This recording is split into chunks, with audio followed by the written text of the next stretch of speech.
اتوقع اغلبكم شاف الحلقة الفاتت من البشير شو واللي كانت بعنوان هبوط اضطراري. بهاي الحلقة احمد البشير اعلنوا بكل صراحة انه هو ضد منصة بلغ، انه اني ساقف ضد حملة المحتوى الهابط. هل من الممكن نعرف ليش انت ضد المنصة يا احمد؟ لانها ببساطة حملة مو اخلاقية. هل من الممكن نعرف ليش هي مو اخلاقية يا احمد؟ الحملة يا صديقي العراقي مو اخلاقية لانها ضد الحريات. اي نعم، مثل ما سمعت يا خويني المشاهد، المنصة غير اخلاقية لانها ضد الحريات. اقول لك خويني، يعني شنو هي الحريات؟ تنوكل، تنشرب، يعني ممكن توضح لي؟ ارد امارس حريتي. الحريات كلمة مفردها حرية، ومعناها قدرة الانسان بارادته على القول والفعل او الامتناع عن القول والفعل. من الاخير وبالعراقي الحرية يعني انك تسوي شيء معين او ما تسوي، او تقول شيء معين او ما تقوله، دون ان يتدخل بيك احد او يضغط عليك. هذا هو معنى الحريات بشكل مبسط. لكن هل الحريات شيء مطلق لو نسبي؟ يعني هل تقدر تقول اي شيء او تسوي اي شيء لو اكو قيود على هالموضوع؟ حتى اختصرها عليك يا خويني المشاهد، من الاخير الحريات مقيدة وماكو حرية مطلقة، وهاي الحريات المكفولة للانسان يتم تقييدها بقوانين. فاذا قانون المرور يفرض عليك سرعة محددة بشارع معين فهذا تقييد لحريتك، واذا قانون العقوبات قال لك ما يصير تفشر على الوادم فهذا تقييد لحريتك في التعبير، واذا قانون الشركات قال لك ما يصير تسوي شركة الا بعد ما تصير 18 سنة فهذا ايضا تقييد على حريتك في العمل. فبالمختصر يا صديقي، كل القوانين الموجودة بالعالم هي عبارة عن تقييد للحريات، وماكو اي دولة تكفل الحرية بشكل مطلق. هل هذا الحكي من جيبي او موجود فقط بالعراق؟ اكيد لا. وتعال نشوف المادة العاشرة من الاتفاقية الاوروبية لحقوق الانسان. الفقرة الثانية من هاي المادة يا صديقي خلت 10 قيود على حرية التعبير، وواحدة من هاي القيود هي حماية الصحة والآداب. وركز لي على كلمة الآداب واللي هي كلمة مطاطية، فبشرفكم لا حد يصير كلاوتشي ويقول القانون العراقي مطاطي، لأن كل الدول هيج. ليش القانون مرات يصير مطاطي؟ بصراحة جواب طويل والشرح يحتاج حلقة كاملة، فإذا تحب أسوي حلقة كاملة بهذا الموضوع اكتب لي بالتعليقات واني مستعد أسوي حلقة كاملة وأجيب لك بوقتها أمثلة من قوانين بأمريكا أو الدول الأوروبية أو حتى الآسيوية. لكن المهم بهاي الحلقة يا خويني عرفنا أنه ماكو حرية مطلقة، وكل الدول تخلي قوانين تقيد من خلالها سلوكيات المواطنين. وبعد ما عرفنا هاي المعلومة المهمة خلونا نسأل مرة ثانية، ليش أنت ضد هاي المنصة يا أحمد البشير؟ لأنها ببساطة حملة مو أخلاقية. اقول لك خويني، يعني اذا المنصه غير اخلاقيه فاكيد الحكومه لزبت ناس ما مسوي شيء. والله خل نشوف منو عندنا، يعني عندك ام فهد وعسل، ذولا يهددون الناس ويفتحون سيطرات وغسيل اموال وهاي الحبشكلات.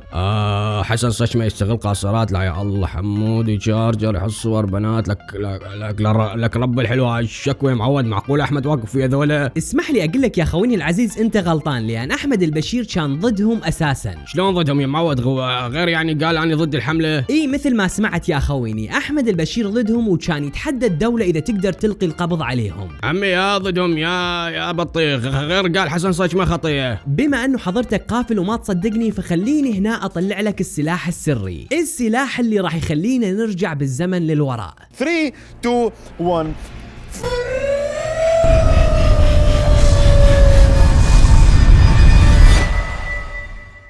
أحمد البشير بتاريخ 6/1/2023 سوى حلقة بعنوان خليجي الخليجي. أحمد البشير بهاي الحلقة كان يبحث عن جواب لسؤال مهم، منو جاي يدير الدولة؟ منو اللي دا يدير الدولة؟ واثناء البحث عن الجواب لهذا السؤال احمد البشير وصل لنتيجة انه اللي جاي يدير الدولة هم الفاشينيستات، وصار يعرض بلاوي الفاشينيستات مثل ام فهد اتحادية شلون تفتح السيطرات، وعسل حسام شلون تهدد المقدم، واقترح ان يتم تشكيل مجاميع مسلحة خاصة بالفاشينيستات. فانا احب اقترح انشاء مجاميع مسلحة متخصصة للفاشينيستات والمودلز وام فهد اتحادية. ومو بس هاي يا صديقي، انما سوى ام فهد خطر على العراق، والشعب العراقي لازم يدير باله من ام فهد بالايام الجاية. انت فهد؟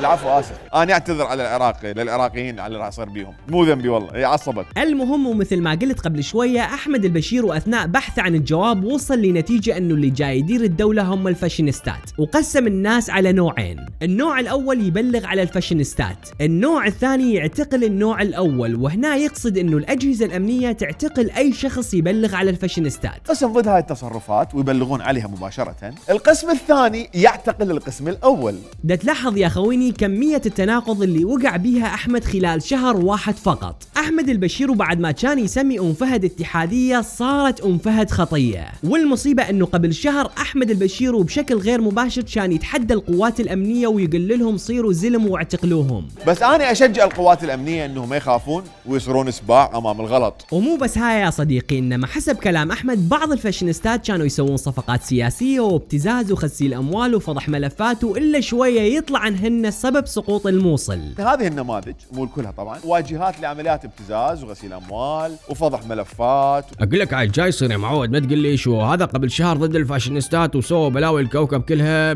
تحت راسن، شو ولاوي يتحدى الدولة اذا تعتقلن يعني، وهسه يقول علينا خطية يعني. انا بديت اختنق والله يا خويني السالفة واضحة، بس خلي اوضحها امري لله. اغلب المعارضين العراقيين السياسيين منهم والاعلاميين هو هذا اسلوبهم. طبيعي جدا ان يعايرون الدولة بالفاشينيستات حتى يصورون الناس انه هاي الحكومة فاشلة وان ام فهد اتحادية هي اللي جاية تدير الدولة، واذا الدولة تحركت والقت القبض عليهم راح يصورون للناس انه هاي الاجراءات ضد الحريات وان الحكومة فاشلة. فالدولة اذا تسوي زين او شين لازم المعارض العراقي يشوف له في التخريجة حتى يوصل للناس صورة انه الدولة فاشلة. وانا هنا ترى ما جاي اقول ان العراق وردي والوضعية لوز، لكن الحق يقال المعارضة هاي ما حد يعرف هي شو تريد غير الاعتراض على كل شيء. فالناشط المدني او الاعلامي او السياسي ما يوقف وياك لسواد عيونك، انما كرهم بطرف سياسي، وما راح يوقف ضدك لان انت سويت شيء مو زين، انما كرهم بطرف سياسي. وهذا الاسلوب بصراحة صار قديم ومكشوف للناس، مكشوف لدرجة انه الناس بالتعليقات صارت ضد احمد البشير لان الموضوع مو سالفة حريات، ومو مال اجي اثبت لك، لان احمد بنفسه حكى هواية عن الفاشينيستات وبوقتها تم اطلاق هاشتاج دولة الفاشينيستات. بصراحة خويني ومن الاخير يعني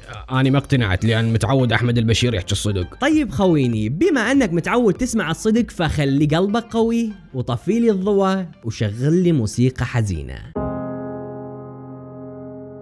أكثر شغلة خوفتني بحملة المحتوى الهابط هي مشاهدة الناس فرحانة وهي تشوف الخوف على وجوه المشاهير اللي جايين يهزمون ويمسحون محتواهم. يعني ما من المفروض حضرتك تفرح لأن أكو ناس جاي تقدم محتوى مزعج وانت باختيارك جاي تشوف مو مجبور. فالناس كانت فرحانة ومتشمتة بذول المساكين. يعني أم فهد مثلا، أم فهد خطية يعني ما قعدت الصبح وغذتها الغفوة وما راحت للمحكمة، فالمرة مو واعية بشكل كافي واستهانت بالقضاء دون قصد، يعني مو مستحقة بصراحة. وأني متأكد لو أم فهد مواطنة أمريكية وأخذتها الغفوة القاضي كان إجا بنفسه لغرفتها وحاكمها. يعني والله مدى أفهم هاي القسوة. حسن صشمة المسكين الثاني يعني مدى أفهمه وش سوى. كل اللي سواه حسن صشمة انه جاب بنات قاصرات وانطاهن فلوس وسووا فيديوهات بهن ايحاءات جنسية، واني اتفهم هذا الفعل كلش زين لان هذا باب رزقه. يعني الولد شي يسوي غير يريد يعيش. حمودي تشارجر هذا الانسان المكافح النقي، كل اللي سواه حمودي تشارجر انه مارس حريته. كان يروح البنات ونسوان من الزوجات ويصورهن مصلخات وينشر هاي الصور بالانستغرام ويحط لوكيشن البيت اللي مارس بيه حريته. يعني وإذا البنية بعد انتشار هاي الصور انكتلت، بشرفكم تحملونه، هو ترند يومين ويخلص. ليش هالكراهية؟ مدى أفهم. تسألني هل أريد ذول الأشخاص ينسجنون؟ ما أتوقع بصراحة، لأن ما مسوين جريمة كبرى. يعني بالنهاية هم ما حكوا باقتتال ولا اجوا من باب ديني، وهو هذا المعيار بالأخير. أفعال مثل استغلال القاصرات جنسيا والتهديد وفضح النساء والتسبب بقتلهن ما أتوقع أفعال تستحق العقوبة. هيك أفعال وهيك شخصيات نحتاج أن نوعيهم ونتعامل وياهم بطريقة مختلفة كلش. وقيس طريقة التعامل هاي على بقية المشاكل الموجودة بالعراق مثل السياسية منها. أنا مثلا شفت واحد اسمه مقتدى صدر محتواه ما عجبني بصراحة. يعني هو صحيح صاحب أكبر تيار سياسي واجتماعي بالعراق وتأثيره كلش كبير، بس سويت له بلوك وغير مهتم وخلصت منه ونسيته تماما. فأنصح كل من يشاهدني ويسمعني أن تسوون بلوك وغير مهتم لكل الأحزاب والشخصيات السياسية بالعراق، لأن هي هاي الطريقة الصحيحة للتخلص من كل مشاكلنا المجتمعية والسياسية، ونقدر من خلالها نغير الواقع المجتمعي والسياسي بالعراق. وأتمنى منكم بالنهاية أن ما تكرهون أحد، لأن الكره يحتاج طاقة وجهد وتعب. واجهوا الفشل السياسي والاجتماعي بتوعية مقتدى الصدر ونور المالكي وهادي العامري وغيره وغيره. خلونا نوعيهم حتى نصير مضحكة لأمة محمد. الخلاصة عزيزي المشاهد، إذا باكر صارت انتخابات وإجا حزب إسلامي وقال المدنيين والليبراليين يدعون للفسق والفجور، ما راح أعاتب الناس إذا صدقت هذا الكلام. شلون ما نصدق وانتو قدام الوادم كلها دافعتوا عن حسن صجمة اللي يستغل القاصرات جنسيا بفلوس؟ شلون ما نصدق وانتو دافعتوا عن أم فهد وعسل بعد ما كنتوا تطلقون على أحد الفصائل المسلحة تسمية إخوة جوجو وإخوة عسل؟ شلون ما نصدق وانتو دافعتوا عن حمودي تشارجر وصار لكم سنين تطالبون بتشريع قانون العنف الأسري حتى تحمون النساء من القتل والعنف؟ موقفكم هذا كان مغزي ومعيب، وإذا الأحزاب الإسلامية تفتهم شوية وتنشر فيديوهاتكم ومواقفكم ما راح تحصلون السلطة منا ال1000 سنة. ما راح توصلون للسلطة لأن ماكو مجتمع يتقبل زين الراوي وحمودي تشارجر وبلانة وعسل وجاسم العوادي وغيرهم. ماكو مجتمع يتقبلهم، ماكو قانون ما يحاسبهم، لا بالعراق ولا حتى بأكثر الدول انفتاحا. يلا ولي. لا تعال هاي بوسخ خشمك.